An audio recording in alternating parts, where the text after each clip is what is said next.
اللہ وحدہ والصلاة والسلام علی من لا نبی بعدہ وعلی آلہ واصحابہ الذین اوفوا عہدہ اما بعد فاعوذ باللہ من الشیطان الرجیم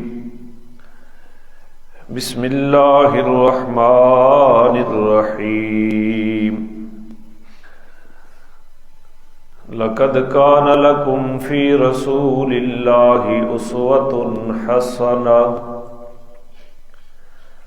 سبحان ربک رب العزۃ عما یصفون وسلام علی المرسلین والحمد للہ رب العالمین سبحانک لا علم لنا الا ما علمتنا انک انت العلیم الحکیم رب اشرح لی صدری ویسر لی امری واحلل عقدۃ من لسانی یفقہوا قولی رب یسر ولا تعسر وتممه بالخیر وبک نستعین اللہم انا نسألک علما نافعا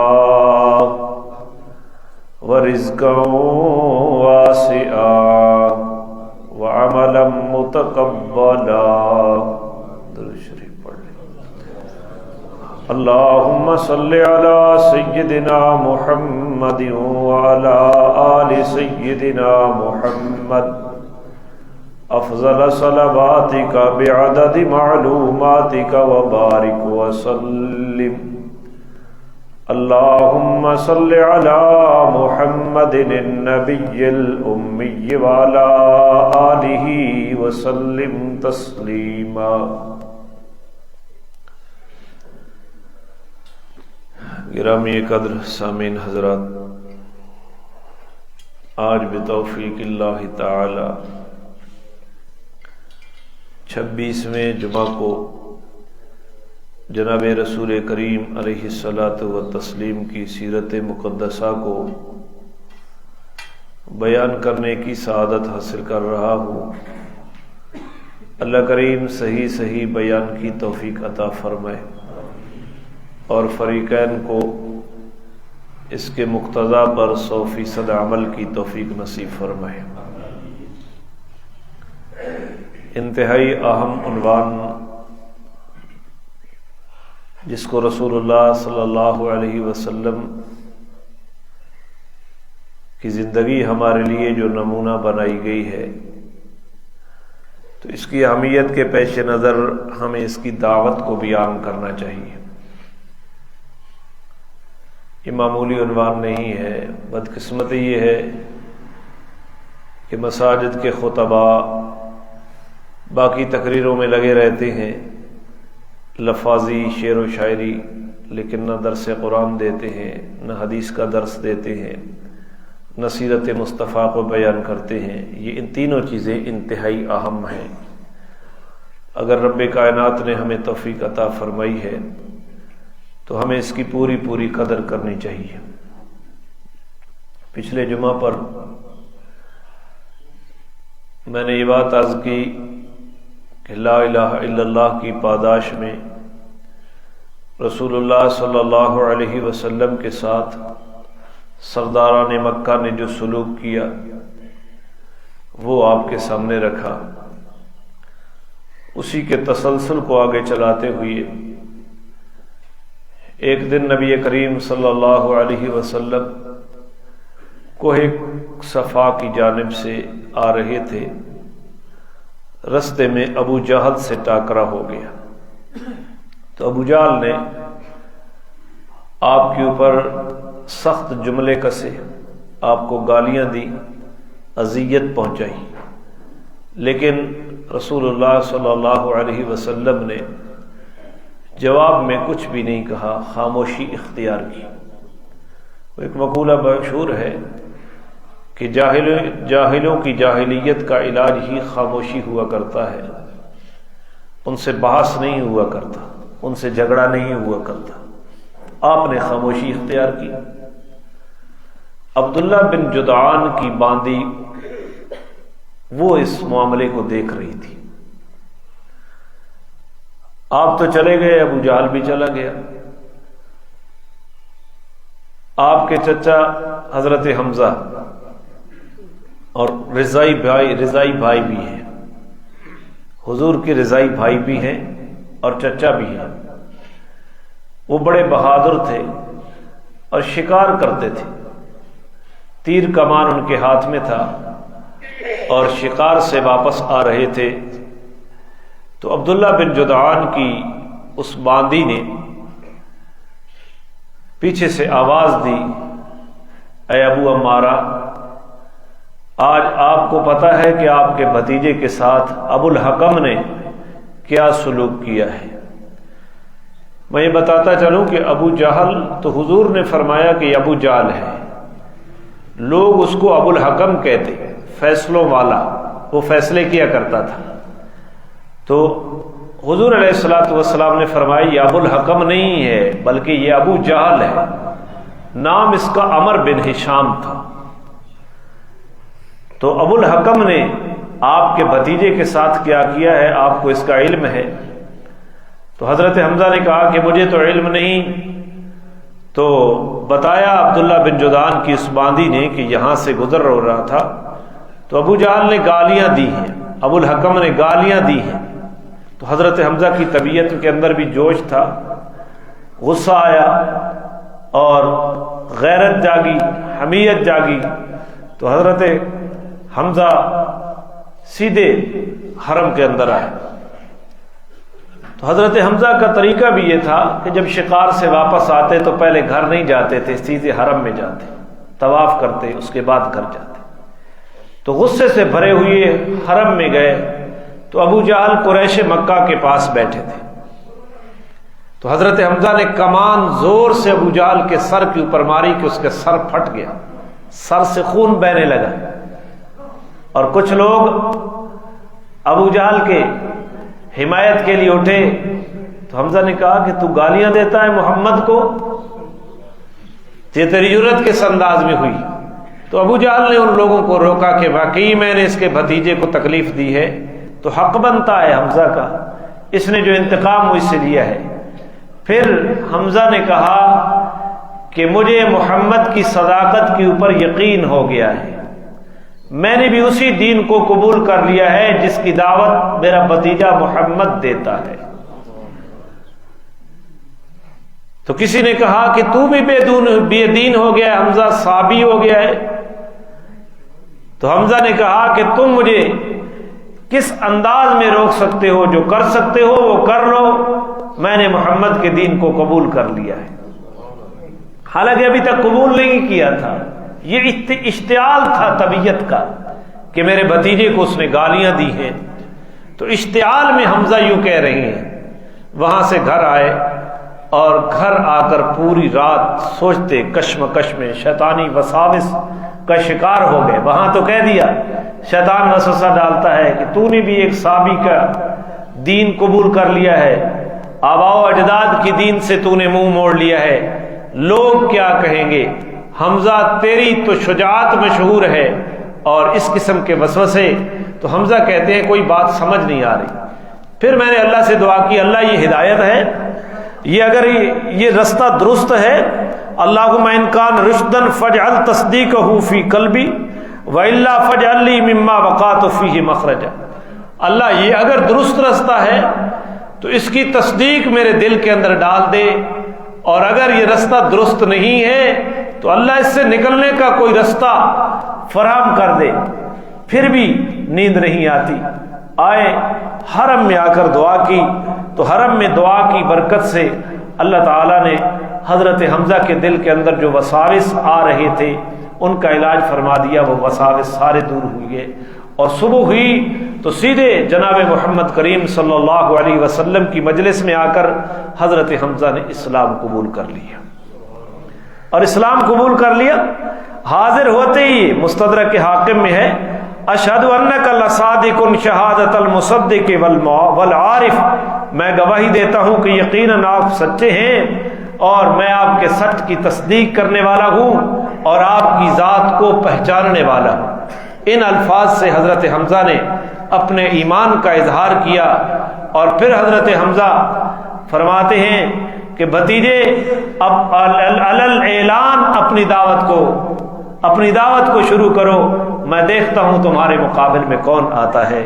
تو اللہ تعالیٰ نے سیدنا حمزہ رضی اللہ تعالی عنہ کے دل میں یہ بات ڈالی، اور قرآن کریم نے اس کا تذکرہ اوپر انداز میں کیا۔ قرآن کہتا ہے اومن کان میتا فاحییناہ وجعلنا لہ نورا یمشی بہ فی الناس، کیا آپ نے اس آدمی کی طرف نہیں دیکھا جو مردہ تھا اور ہم نے اس کے دل کے اندر نور پیدا کر دیا، جس نور کو لے کر وہ لوگوں کے اندر پھرتا تھا۔ کل تک تو وہ کافر تھا، کافر کو مردہ سے تشبیہ دی گئی، اور آج جب اسلام آ گیا تو اسلام کے نور کو وہ لے کر دنیا جہان میں پھر رہا ہے، لوگوں کے اندر پھر رہا ہے۔ اس کے بعد حضرت حمزہ نے اسلام قبول کرنے کے بعد کچھ اشعار پڑھے، وہ میرے سامنے ہیں عربی میں۔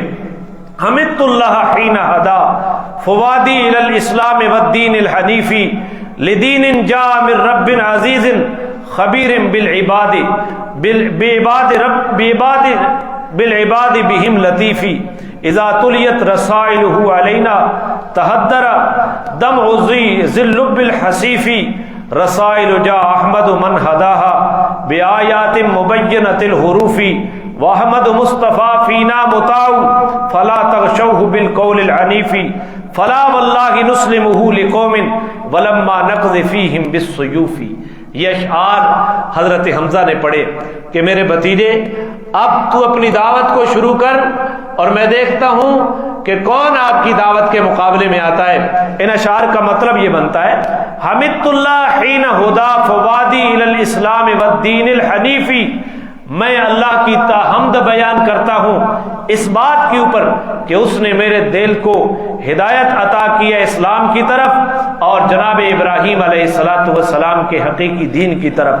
لدین جاء من رب عزیز خبیر بالعباد بہم لطیفی، اس دین کی توفیق دی جو محمد اپنے رب کی طرف سے لے کر آیا ہے، اور وہ رب جو اپنے بندوں کے حال سے خبردار بھی ہے اور ان کے حال کے اوپر مہربان بھی ہے۔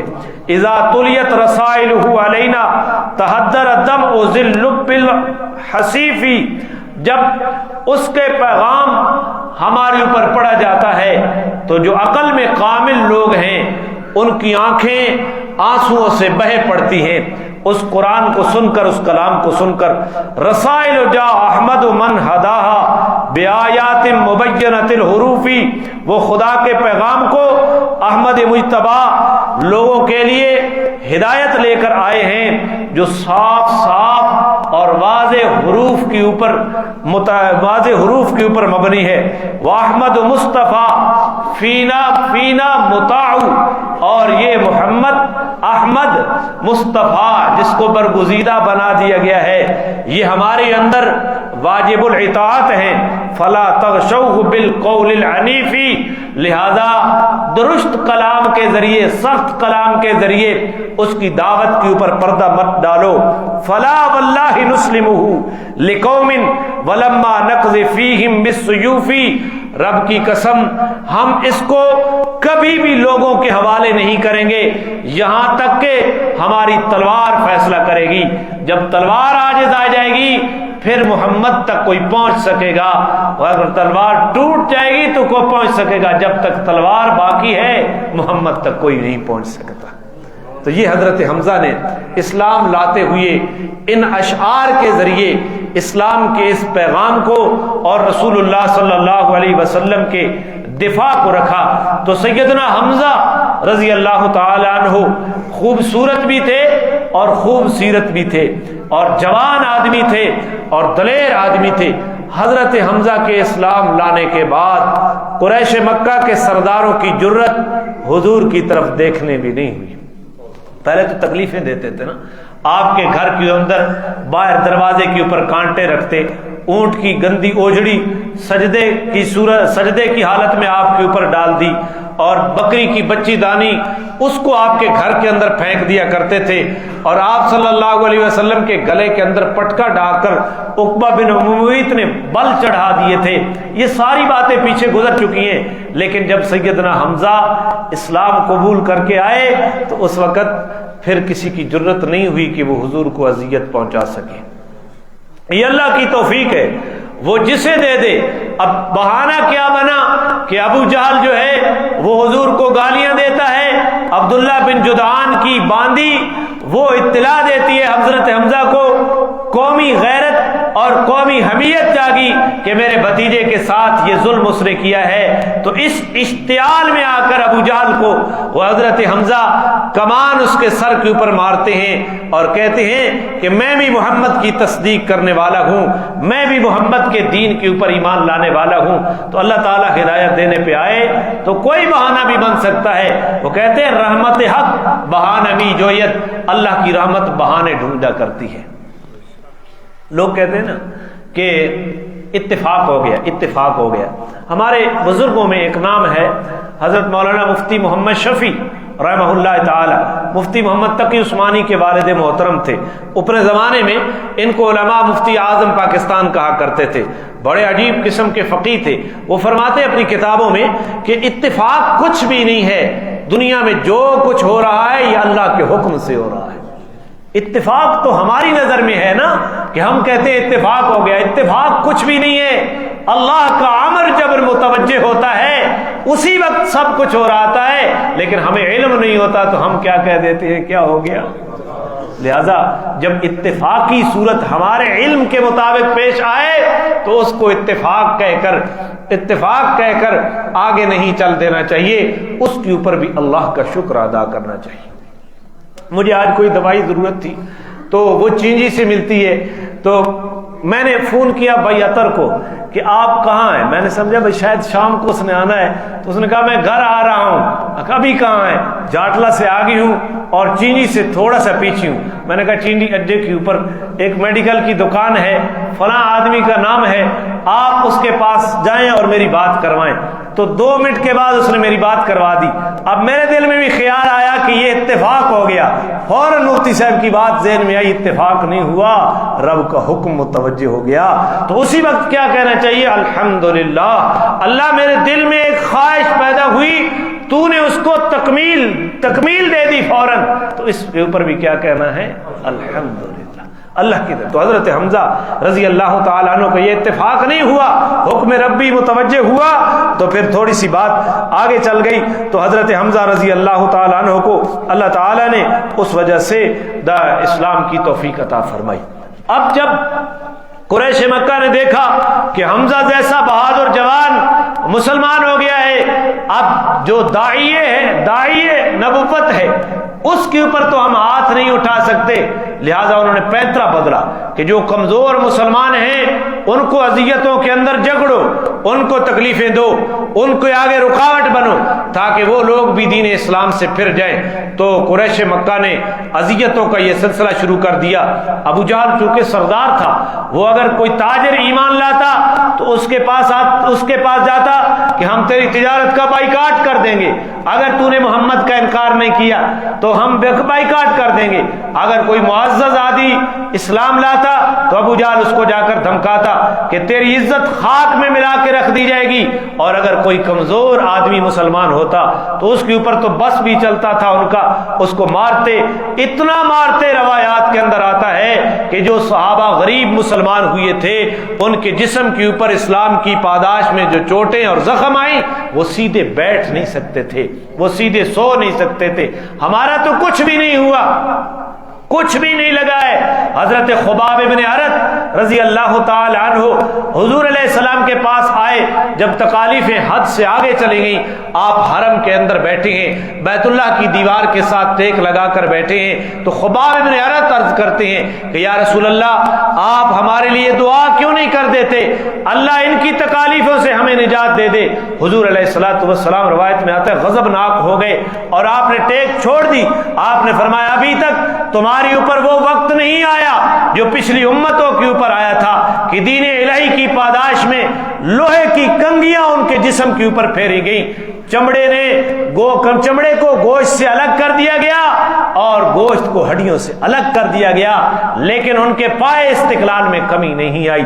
ابھی تک تمہاری اوپر وہ وقت نہیں آیا، پہلی امتوں کو آرے کے اوپر رکھ کر چیر دیا گیا لیکن وہ دین اسلام سے نہیں پھرے، اور اللہ اسلام کو ضرور پھیلائے گا اور اسلام کو نافذ کرے گا۔ اور میرے نبی نے فرمایا یہاں تک کہ مقام صنعاء سے لے کر حضر مور تک ایک شخص جائے گا، اتنا امن ہوگا کہ کوئی اس کی طرف نگاہ اٹھا کر بھی نہیں دیکھے گا، اور یہاں تک کہ چرواہے کو اپنی بکریوں اور بھیڑوں کے اوپر بھیڑیے کا خطرہ بھی نہیں رہے گا۔ اور یہ امن کس کے زمانے میں پیدا ہوا تھا؟ خلفائے راشدین کے زمانے میں ہوا تھا، اصحاب پیغمبر کے زمانے میں ہوا، پھر تو ہم نے امن کے نام کی چیز کوئی نہیں دیکھی۔ آج تو بدامنی اپنی انتہا کے اوپر پہنچی ہے۔ یا امن اس وقت آئے گا کہ جب حضرت عیسیٰ علیہ السلام کا نزول ہوگا، جناب امام مہدی دنیا میں تشریف لائیں گے، آخری زمانے میں یہ امن قائم ہوگا یا اس زمانے میں وہ امن قائم ہوا تھا۔ بہرحال اللہ کے کلمے نے مکمل ہونا ہی ہونا ہے۔ تو انہوں نے غریب صحابہ کے اوپر بوچھاڑ کر دی مظالم کی۔ ان غریب صحابہ میں ایک نام ہے جس کو دنیا امام المؤذنین سیدنا بلال رضی اللہ تعالیٰ عنہ کے نام سے جانتی ہے۔ حضرت بلال امیہ بن خلف کے غلام تھے اور اسلام لے آئے، بتوں سے نفرت کا اظہار کیا۔ امیہ بن خلف پوری رات بھوکا رکھتا اور دن پورا بھوکا رکھتا، اس کے بعد جب دن چڑھ جاتا، روایات میں آتا ہے عرب کی گرمی، ہم نے تو گرمی پتہ ہی نہیں ہے نا، عرب کی گرمی جب عین دوپہر ہوتا، اس گرمی میں جب پتھر بالکل گرم ہو جاتے توے کی طرح اور ریت گرم ہو جایا کرتی تھی، اور راوی یہ بات بھی ذکر کرتے ہیں عرب کی، اس ریت کی تپش کے اوپر اگر گوشت کا ٹکڑا رکھا جائے اتنی ریت گرم ہوتی ہے کہ وہ وہیں بھن جایا کرتا تھا۔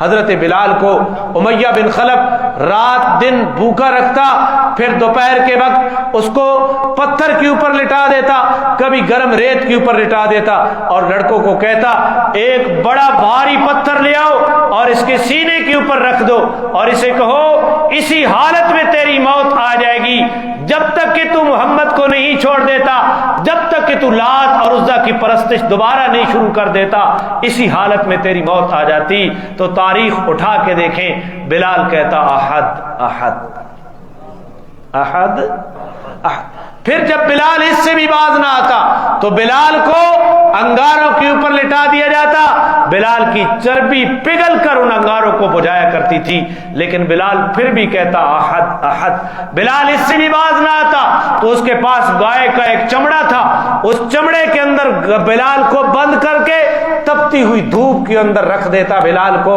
بلال پھر بھی کہتا احد احد۔ بلال اگر اس سے بھی باز نہ آتا پھر بلال کو لوہے کی زرہ پہنا کر دھوپ میں بٹھا دیا جاتا، عرب کی گرمی ہو، لوہے کی زرہ ہو اور پھر دھوپ ہو، اور لوہا جب تپتا ہے تو جسم کی کیا کیفیت ہو جاتی ہے، بلال پھر بھی کہتا احد احد۔ اور ایک دن بلال گرم ریت کے اوپر لیٹا ہوا ہے، چت لیٹا ہوا ہے، اوپر بڑا بھاری پتھر رکھا ہوا ہے، اگر بلال اس سے بھی باز نہ آتا تو امیہ بن خلف لڑکوں کو کہتا اس کے گلے میں رسی ڈالو اور مکہ کی گلیوں میں اس کو گھسیٹو۔ بلال گھسٹتا جا رہا ہے لیکن بلال کہتا ہے احد۔ ہمارا کیا لگا ہے، ہمیں تو جدی پشتی مل گیا ہے، ہمیں تو فرصت ہی نہیں ہے تبصرہ نگاری سے، ہمیں تو فرصت ہی نہیں ہے اعتراضات سے، تبھی ہم کبھی کچھ کہہ رہے ہوتے ہیں کبھی کچھ، ہمیں تو کچھ بھی نہیں لگا ہے ہمارا، لہذا نہ ہم نے کلمہ تو پڑھ لیا ہے، نہ ہم نے دیانت دیکھی ہے، نہ ہم نے امانت دیکھی ہے، نہ ہم نے وعدہ کا وفا دیکھا ہے، بس کلمہ پڑھ لیا ہے، اس کے بعد سارے کافروں والے اعمال ہماری زندگی کے اندر ہیں۔ ان لوگوں کی قربانیوں کی وجہ سے آج دین اسلام قائم ہے۔ بلال پھر بھی کہتا کیا احد، وہ کہتا اسی حالت میں تیری موت آ جائے گی۔ امیہ بن خلف کہتا کہ یا تو محمد کا انکار کر دے یا دوبارہ لات اور عزا کی پرستش کر دے۔ بلال اس کے جواب میں کہتا احد احد۔ بلال لیٹا ہوا ہے، بڑا بھاری پتھر بلال کے سینے کے اوپر ہے، ادھر نبی پاک کا گزر ہوا۔ اب آپ بھی چھڑا نہیں سکتے تھے۔ بلال احد احد کہہ رہا ہے، میرے نبی نے کہا بلال اسی احد نے انشاءاللہ تجھے ایک دن نجات دینی ہے، اسی احد نے تجھے ایک دن نجات دینی ہے۔ تو جناب سیدنا بلال رضی اللہ تعالیٰ عنہ کے ساتھ یہ معاملہ کیا گیا۔ اور جب حضرت بلال کا آخری وقت آیا نا، اب بلال کی دین کے ساتھ محبت دیکھو، آخری وقت آیا تو بلال کی بیوی افسوس کے کلمے کہتی ہے، ہائے افسوس بلال تو دنیا سے جا رہا ہے۔ بلال کہتا ہے یہ تو خوشی کا وقت ہے کہ جس مرنے کے بعد اللہ کے رسول کے ساتھ ملاقات ہوگی اور نبی کے یاروں کے ساتھ ملاقات ہوگی۔ تو یہ بلال تھے، سیدنا بلال رضی اللہ تعالیٰ عنہ، ان کو یہ تکلیفیں پہنچائی گئی۔ اور حضرت بلال رضی اللہ تعالیٰ عنہ جب اسی تکلیف کے اندر مبتلا ہے، امیہ بن خلف بڑا پتھر اوپر رکھ کر بیٹھا ہے، اور حضرت ابو بکر صدیق کا وہاں سے گزر ہوا۔ صدیق اکبر نے امیہ کو کہا ترس نہیں آتا تجھے؟ اللہ کل تجھے بھی عذاب میں گرفتار کرے گا، اس غریب آدمی کے اوپر تجھے ترس نہیں آتا؟ تو امیہ کہتا ہے تجھے بڑا ترس آ رہا ہے تو اس کو خرید لینا، اس کو اپنا غلام بنا لے۔ تو صدیق اکبر نے کہا ہاں میں خریدنے کے لیے تیار ہوں۔ امیہ نے کہا یہ خریدوں گا اور تیرا غلام قسطاس وہ میں خریدوں گا، اس کے بدلے میں وہ مجھے دوں گا۔ اور قسطاس وہ غلام تھا جس کی قیمت 10,000 دینار تھی۔ کتنی؟ 10,000 دینار سونے کا ہوتا ہے، 10,000 دینار۔ بلال نے کہا مجھے قبول ہے، ابو بکر نے کہا قسطاس دوں گا میں۔ تو امیہ نے کہا میں ابو بکر سے وہ مذاق کروں گا جو پہلے کسی نے بھی نہیں کیا۔ اس قسطاس کی بیوی بھی تھی، تو اس نے کہا امیہ نے کہ بیوی بھی اس کی ساتھ دے گا۔ ابو بکر نے کہا مجھے یہ بھی قبول ہے، بیوی بھی ساتھ دے گا۔ اس قسطاس کی بیٹی بھی تھی، ابو بکر کو امیہ کہتا ہے بیٹی بھی ساتھ دے گا۔ ابو بکر کہتا ہے وہ بیٹی بھی میں دینے کے لیے تیار ہوں، قسطاس بھی، بیوی بھی، اس کی بیٹی بھی۔ پھر امیہ نے کہا کہ 2 دینار بھی ساتھ لوں گا۔ ابو بکر نے کہا تجھ سے ایسا مکار اور جھوٹا کوئی ہے، مطالبات بڑھاتا ہی چلا جاتا ہے۔ اس نے کہا آخری مطالبہ 2 دینار بھی دوں گا۔ اس نے کہا ٹھیک ہے میں قسطاس بھی دوں گا جس کی قیمت 10,000 دینار ہے، اس کی بیوی بھی دوں گا، اس کی بیٹی بھی دوں گا، 2 دینار بھی دوں گا، لیکن یہ بھی وعدہ کر کہ یہ بلال جو تیرا غلام ہے اس کے بدلے میں مجھے تو دے گا۔ تو اس نے کہا بلال دوں گا۔ تو وہ ابو بکر نے امیہ کے حوالے کر دیا، بلال کو اپنے حوالے لے لیا۔ ابو بکر نے آتے ہی بلال کو آزاد کر دیا۔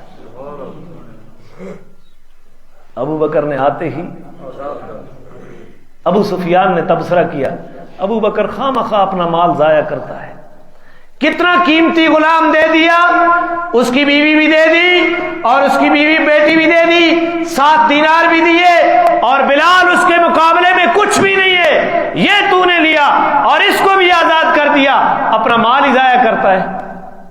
جی میں مسیتی واسطے چندہ منگو نا، باہر جدے مرضی لا آوے تے مسیتی واسطے منگو نا تے گھر 10 آوے باج 1000 روپے مسیتی دیتا تو وجوے نہیں آن جنیاں انہاں کا نہ دیو نہ کام تے نہ دینوں نے کام مسیتی بنا ہے۔ تو ابو سفیان نے یہ تبصرہ کیا، اور حضرت کسی نے یوں کہا کہ امیہ بن خلف کا ایک احسان تھا ابو بکر کے اوپر، اس احسان کا بدلہ اتارنے کے لیے ابو بکر نے یہ سودا کیا۔ یہ ابو بکر کے اوپر تانے آئے۔ اسی طرح سیدنا ابو بکر صدیق رضی اللہ تعالیٰ عنہ نے اور بھی کئی غلاموں کو آزاد کیا، اور بھی کئی غلاموں کو خرید کر آزاد کیا۔ ابو بکر صدیق نے ان میں سے ایک لونڈی زنیرہ ہے، زنیرہ کہتے ہیں چھوٹی آنکھوں والی کو، اس زنیرہ کو ابو بکر صدیق نے آزاد کروایا۔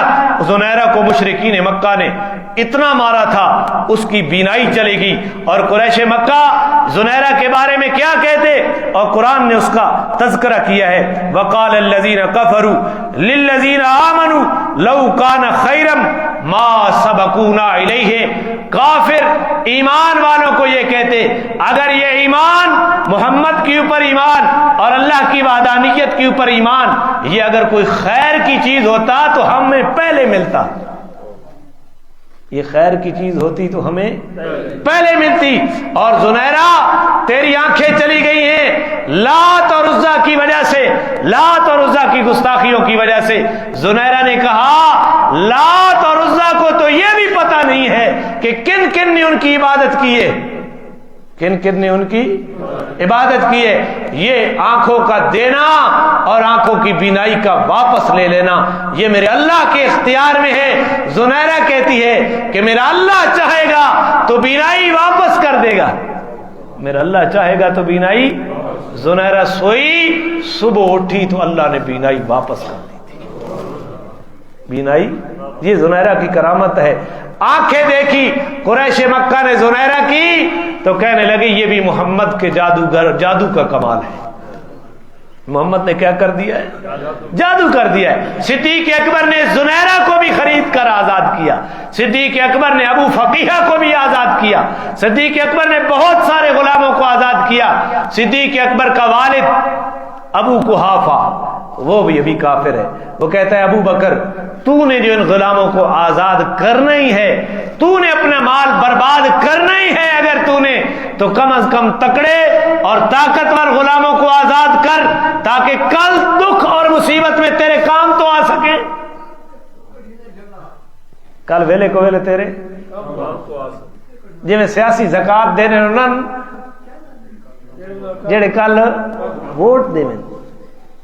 سیاسیوں کو کیوں دلچسپی ہوتی ہے جب الیکشن میں جب یہ زکات کمیٹیاں بن رہی ہوتی ہیں تو سیاسی نہ اسے زکات کا نصاب پتہ ہوتا ہے، نہ اسے زکات کی ابجد سے واقفیت ہوتی ہے، وہ بس بوسکی کی قمیص اور لٹھے کی شلوار پہن کر آ گیا مسجد میں، جی ہمارا چیئرمین تو ہمارا ہونا چاہیے، جی ممبر تو ہمارے ہونے چاہیے۔ کیوں؟ تاکہ ہم زکات دلوائیں ان لوگوں کو جو کل ہمیں، یا جس طرح ہم زکات دیتے ہیں ان کو جڑے کدے کدے منگار تے کم آنے، زکات برباد ہوگی، بلا معاوضہ اس کو دینا ہے۔ تو ابو قحافہ چونکہ مسلمان نہیں تھے، ابو قحافہ نے کہا ابو بکر اگر مال برباد ہی کرنا ہے تو کم از کم تکڑے اور طاقتور غلاموں کے اوپر مال برباد کر، ان کو آزاد کر، کل مصیبتوں میں کل وہ تیرے کام تو۔ ابو سفیان نے کہا کہ ابو بکر تو اپنے مال کو ضائع کر رہا ہے، والد نے بھی یہی کہا، کسی نے کہا یہ امیہ بن خلف کے احسانات کا بدلہ دے رہا ہے، اس نے اتنا قیمتی قسطاس غلام دے دیا، بلال کو آزاد کرا دیا، کتنے لوگوں کو ابو بکر آزاد کروا رہا ہے، خرید کر آزاد کر رہا۔ میں ایک جملہ کہہ رہا ہوں، سیدنا صدیق اکبر نے مکہ میں 13 سالہ زندگی میں صدیق اکبر نے 40,000 درہم پیغمبر اسلام اور پیغمبر اسلام کی جماعت کے اوپر صرف کیے۔ کتنے؟ 40,000 درہم۔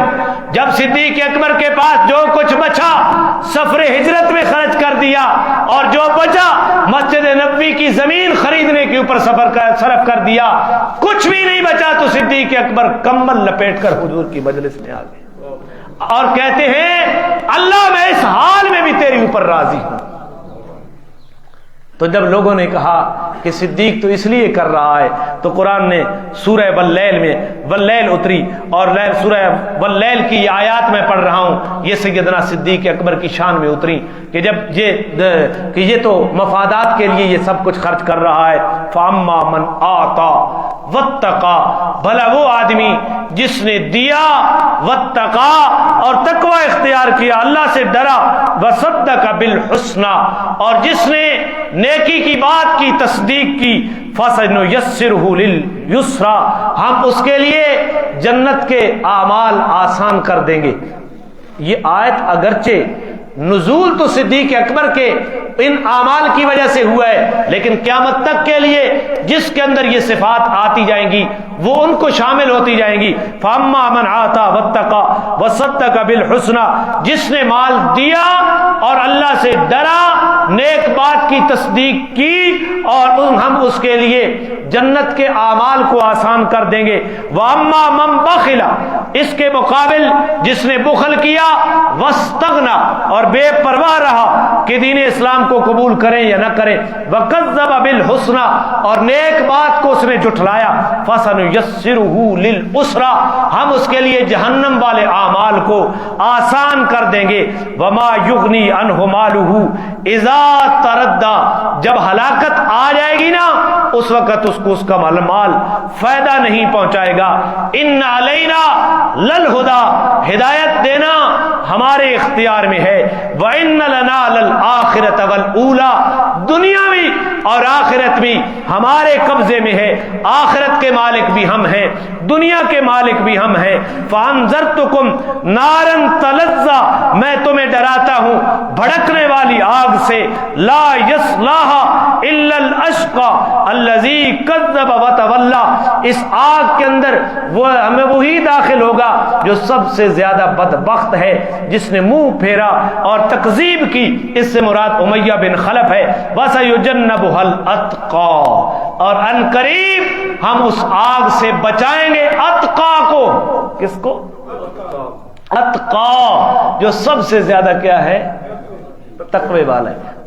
اس باتفاق مفسرین اس اتقا سے مراد کون ہے؟ ابو بکر صدیق ہے. قرآن دوسرے مقام پہ کہتا ہے ان اکرمکم عند اللہ اتقاکم، بے شک تم میں سے اللہ کے نزدیک عزت والا وہ ہے جو سب سے زیادہ متقی ہے، اتقا ہے. تو یہاں اتقا قرآن نے کس کو کہا؟ ابو بکر صدیق کو.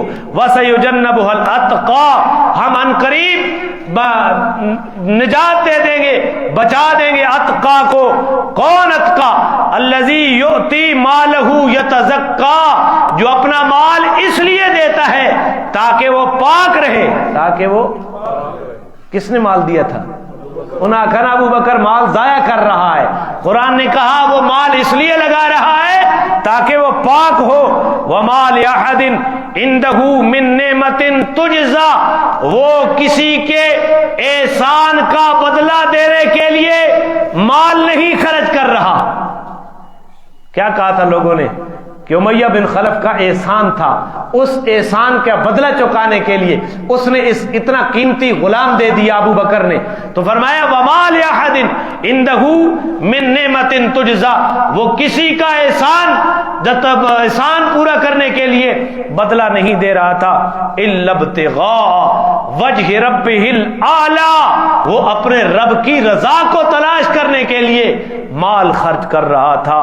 وَلَسَوْفَ يَرْضَىٰ، ان قریب ہم بھی اسے اتنا دیں گے کہ وہ راضی ہو جائے گا. ہم بھی اسے اتنا دیں گے کہ وہ، یہ آیات کس کی شان میں اتری؟ بولتے نہیں ہیں.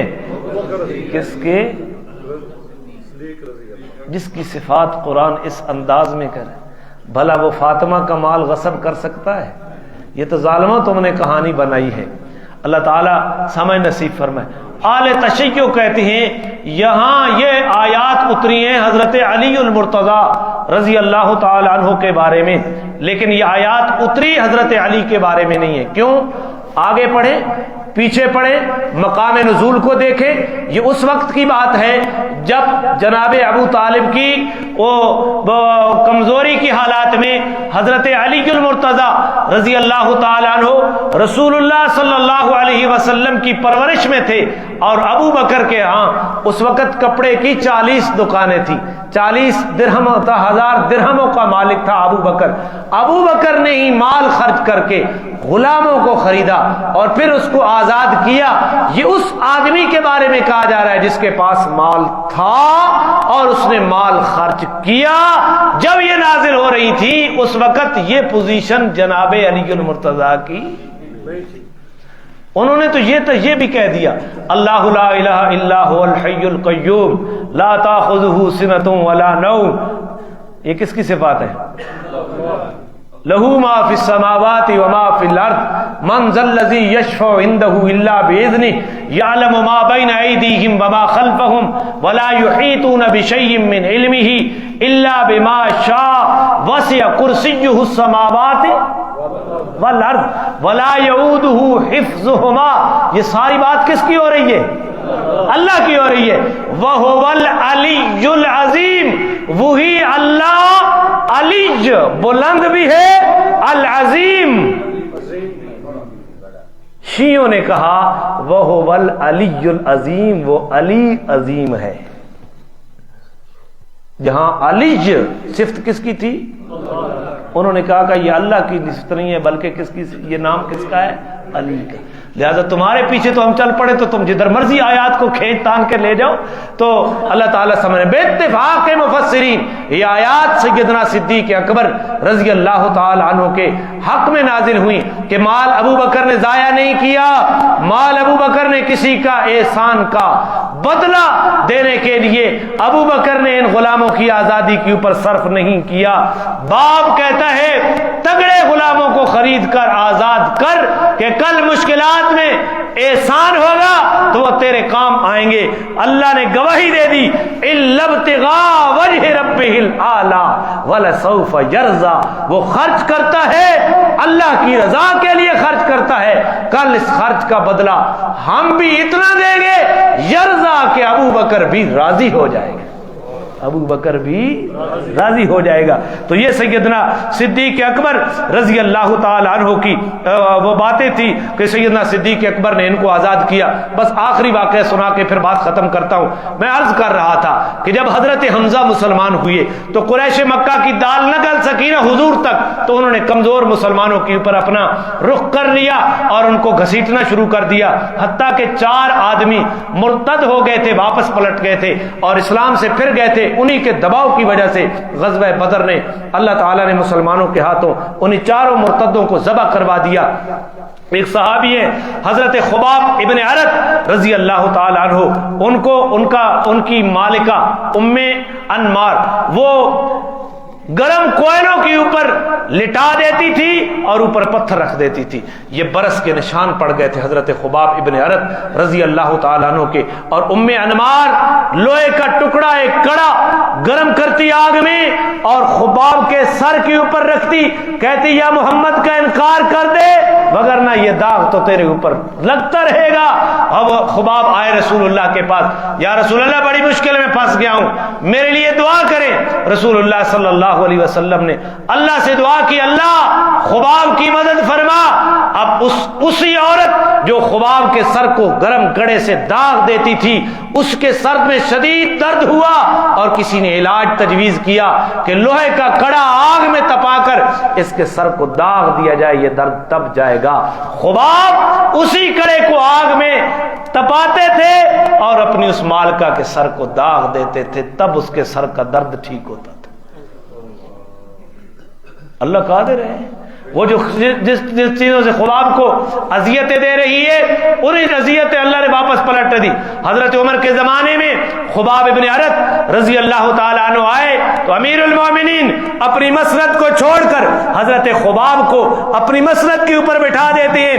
عمر کہتے ہیں خدا کی قسم خباب اس مسند کے لائق اور مستحق تجھ سے زیادہ کوئی نہیں ہے، ہاں بلال اس مسند کا تجھ سے بھی زیادہ لائق ہے. تو خباب نے عرض کی یا امیر المومنین بلال کے کوئی نہ کوئی غمخوار اور ہمدرد قریش مکہ کے اندر بھی موجود تھے، اس کی سائیڈ لینے والے، اس کی ہمدردی کرنے والے. میں وہ غریب تھا کہ مجھے تپتے کوئلوں کے اوپر لٹا دیا جاتا تھا، میری چربی پگھل کر ان کوئلوں کو بھجاتی تھی اور کرتا اٹھا کر دکھایا عمر کو کہ دیکھو میرا گوشت جل گیا ہے، ان کوئلوں کی وجہ سے میری ہمدردی کرنے والا پورے مکے کے اندر کوئی موجود نہیں. میں بلال سے بھی زیادہ اذیتیں گزاری. اور یہ لوہار تھے، لوہے کا کام کرتے تھے. لوہے کا کام کرنے والوں کو کیا کہتے ہیں؟ لوہار. لہذا کسی کو پیشے کی وجہ سے حقارت کی نگاہ سے نہیں دیکھنا، یہ موچی ہے، یہ لوہار ہے، یہ دھوبی ہے، یہ پیشہ ہے، یہ قومیں نہیں ہیں. حضور علیہ الصلوۃ والسلام نے فرمایا کلکم ابناء آدم وآدم من تراب آدم من تراب لا فضل للعربی علی العجمی ولا للعجمی علی العربی الا بالدین والتقوى الا کلکم راع وکلکم مسئول عن رعیتہ. وقت نہیں ہے کہ میں ان تینوں کی طرف جانوں. اگر کسی کو لوہار ہونے کی وجہ سے تانا دو گے تو یہ تانا حضرت خباب تک بھی جائے گا، یہ تانا پیچھے حضرت داؤد تک بھی جائے گا، وہ بھی لوہاروں والا کام کرتے تھے. تو ایمان کا جنازہ نکل جائے گا۔ آس بن وائل ایک سردار تھا، اس نے تلوار بنوائی حضرت خباب سے، اور تلوار جب دے دی حضرت خباب نے تو اس نے کہا اس کی قیمت تب دوں گا جب محمد کا انکار کرے گا، جب محمد کا تو انکار کرے گا۔ آس بن وائل کہتا ہے تب میں قیمت دوں گا جب انکار کرے گا۔ آس بن وائل نے کہا تو مر کے دوبارہ زندہ ہو جا، میں محمد کا انکار نہیں کر سکتا۔ لائے تو صحیح کو اپنے جیسا ایمان۔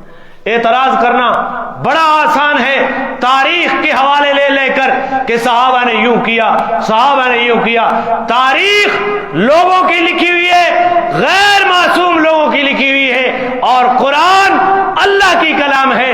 صحابہ کو پرکھنے کا معیار اللہ کا فرمان ہے یا محمد الرسول اللہ کا فرمان ہے، ان کے لیے کسوٹی قرآن ہے یا فرمان مصطفیٰ ہے۔ تو خباب نے کہا تو مر کے دوبارہ زندہ ہو جا، تب میں تجھے مزدوری کہتا ہے کہ تب دوں گا کہ محمد کا انکار کروں، تو مر کے دوبارہ زندہ ہو جا، میں محمد کا پھر بھی انکار۔